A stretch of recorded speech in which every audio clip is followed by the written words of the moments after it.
तुम्ही पाहत आहात MCN न्यूज मराठी। मूर्तिजापूर प्रहार संघटनेने मुख्यमंत्री देवेंद्र फडणवीस यांनी निवडणुकीपूर्वी दिलेल्या 7/12 कोरा करण्याच्या आश्वासनाची पूर्तता न केल्याने राज्यव्यापी चक्काजाम आंदोलन पुकारलं होतं।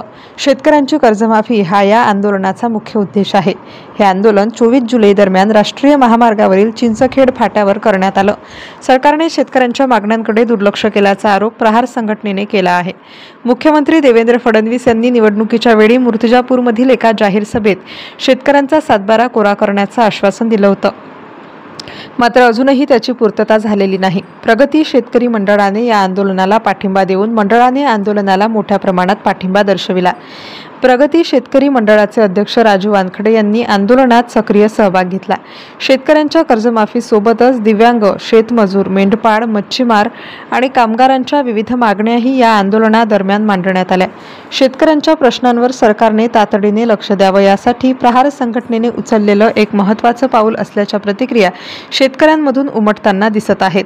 MCN न्यूज मराठीकरिता धनराज सपकाळसह कॅमेरामॅन नरेंद्र वाढोणकर, मूर्तिजापूर।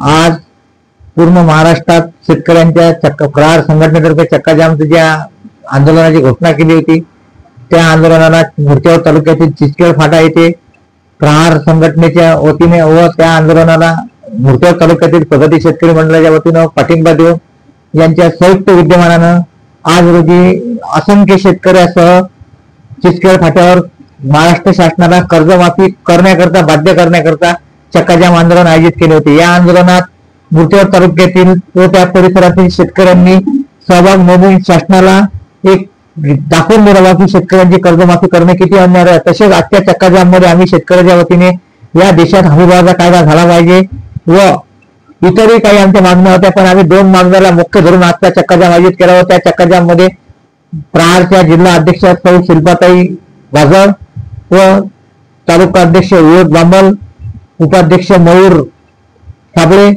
व मूर्तिजापूर तालुक्यातील सर्व शेतकऱ्यांनी सहभाग नोंदवून चक्काजाम यशस्वी केला।